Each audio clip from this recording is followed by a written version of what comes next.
This man was so widely hated throughout his town in Skidmore, Missouri that when he was murdered in broad daylight, no one outed the culprit. Ken Rex McElroy was born in 1934 and started his lifelong career as a criminal at a young age. He amassed a rap sheet of over a dozen felony charges including child abuse, sexual assault, burglary, and theft. He managed to escape prosecution and conviction for most of his crimes. One night, he shot a 70-year-old man in the neck and nearly killed him. McElroy only spent a single night in jail for it. He also taunted many of the town's members, getting away with these crimes as well. Obviously, many people hated him and wanted him gone. On the morning of 1981, McElroy's appeal hearing was again delayed and the townspeople met up with their sheriff to discuss how to protect themselves. During the meeting, McElroy went to the tavern and started drinking at the bar. The men at the meeting got wind that he was in town. The sheriff told the group to form a neighborhood watch instead of confronting him, but then quickly drove out of town in his police cruiser. The people at the meeting swarmed the bar, and as McElroy got into his truck, he was shot from at least 2 different firearms in front of around 45 people. His wife, Trina, was in the car with him when he got shot. No one called for an ambulance, and no one besides Trina claimed to identify the gunman.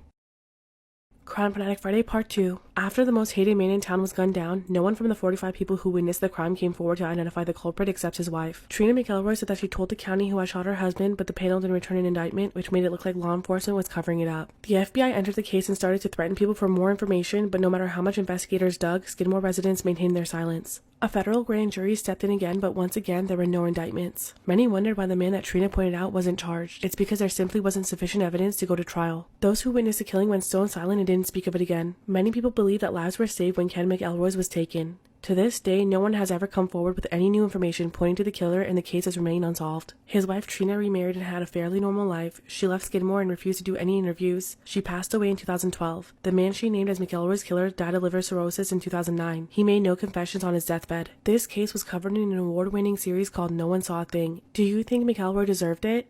Storytime about how my dad let me get kidnapped when I was 4 years old. I'll start by saying that I have a terrible biological father. He has been a shady person all of my life and constantly caused me to get a lot of grief. When I was 4, my parents split up. My mother and I moved states and they agreed that I would visit my dad during the school holidays for a week. This one particular time I had been with him for a few days. I was playing outside with my cousin at a nearby park. A car pulled up and I recognized the man as one of my dad's friends. He called me over and without thinking, I ran over to him and left my cousin at the park. He asked me if I could show him where my dad lived and I agreed and got in his car. I gave directions and didn't notice at all that he wasn't following them correctly. Looking back, I didn't really know the way anyhow. After way too long, I didn't realize that we were getting closer to the city, which was far away from my dad's. We pulled up to a house that I didn't recognize and the man told me to wait in the car. For some reason, I wasn't scared at all. He eventually took me inside and I definitely started to feel unsafe then. I mainly remember 2 girls passed out with their tops off and a much older man filling them up everywhere. I made eye contact with him and it made me sick to my stomach. At this point, I knew I was in a bad situation. This is when a lady took me to the bedroom. Part 2 of how my dad let me get kidnapped when I was 4 years old. The lady brought me a sandwich. The bread was stale and I wasn't hungry, but I ate it all because I felt bad for her. The lady told me a lot of things that I didn't understand, but when she left, I remember thinking that my dad was coming to pick me up soon and I fell asleep waiting for him. I wet the bed that night and no one came to see me until the next day when I cried very loudly and banged on the door. The lady came back and yelled at me for sneaking up her room. This is when I asked about my dad. She said he was coming back tonight after he finished work. She didn't offer me a shower or a bath, so I sat in my soiled pants all day. My dad never came and I was terrified. I was there for 5 days. They let me take 1 shower and fed me boring sandwiches and chips. Finally, my mom drove across the country to save me. She hadn't been able to get a hold of me or my dad, and when I missed my pre-booked flight home, she knew something was wrong. She found my dad at his GF's house, drugged out and completely hiding out. Turns out he owed a lot of drug money to the people who took me. They told him that they had me, but he couldn't afford it or didn't want me back, so he didn't bother to try and get me back. My mom paid his debt and got me. It was the best feeling to feel safe again. She never called the police, and I didn't see my dad for a long time after that.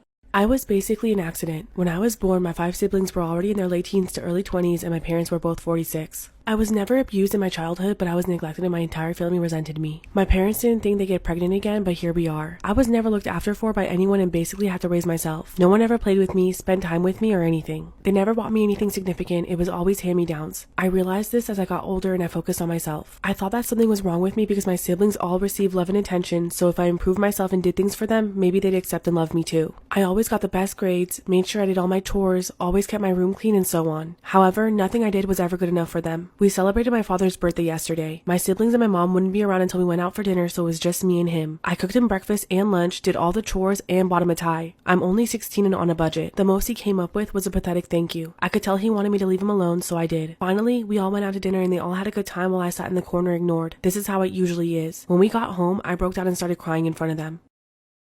Part 2 of how I told my family I wish they'd given me up. I don't know what triggered it, but I started crying. Maybe it was because of them being so happy together. When they asked me what happened, I just blew up at them and told them how I felt about my entire childhood. I told them how they never showed me any kind of love or affection, among other things. I ended up by saying I wish they had aborted me if they hate me so much, or could have given me up for adoption so they could live their lives without me. My oldest sister started to say something, but I ran up to my room, closed the door, and went to sleep listening to music as they knocked on my door. When I faced my family the next day, the first thing they all did was give me a big hug, which honestly surprised me. It was the first time in years they showed me any affection. They also prepared me food, and after eating, we all talked. My oldest nephew, who was 2 years younger than me, stumbled across my post and showed it to my sister. They all apologized for how they treated me. They confirmed that I was an accident and none of them wanted to deal with another baby, so I messed up everything. But they didn't word it like that. Their reasoning was that I always did so well in life, so they were able to ignore me and pretend like I wasn't there, basically. They said they would do their best from now on to make me feel as part of the family. I thought about it long and hard and decided I'll try to form some kind of bond with them if it's even possible. Mainly, I'm going to live for myself and work towards my future. This is why you might not want to move in with your best friend. After graduating high school, my bestie of 9 years and I decided to move in together. We both loved the same things, hung out nearly every day, and at the time I couldn't think of any reason why it wouldn't work out.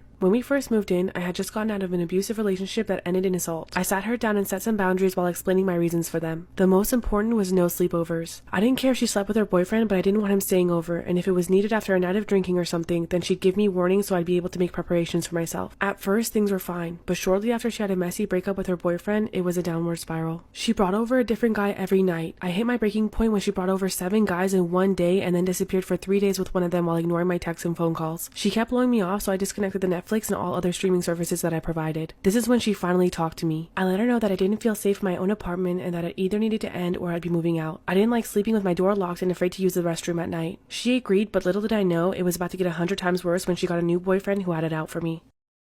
Part 2 of why you might not want to move in with your best friend. A few months after renewing our lease, we both started dating new guys. Hers seemed nice at first, but that illusion of kindness quickly dissolved. We lived on a smoke-free campus and he constantly smoked on our balcony. When I told him he couldn't do that or we'd get a fine, he told me to shut the F up. I was shocked. Around Christmas, he got evicted from his apartment and my roommate told him he could stay with us without even consulting me. He said it would only be until the beginning of the year and he'd paid a third of the bills. However, he didn't hold up to any of that. He laid around all day, eating my food, using my Netflix, and so on. When I texted my bestie about it, she told me it wasn't her problem and to confront him. I served him a 30-day notice and told him I'd take him to court if he didn't leave. He left that day and my bestie went with him while still paying rent at our place. 6 months later, they were back. He was pissed and began fat-shaming me, loudly wondering why my boyfriend was willing to date a whale like me. When I left him a note asking him to stop eating my food, he wrote, "Just trying to help you out with your diet," with a well sticker. The last straw was when I came home and he was picking my lock. Apparently, they'd both gotten into hard drugs and were pawning things off. I called my boyfriend and family and within a few days I was all moved out. I found out later they got evicted. I haven't talked to her since.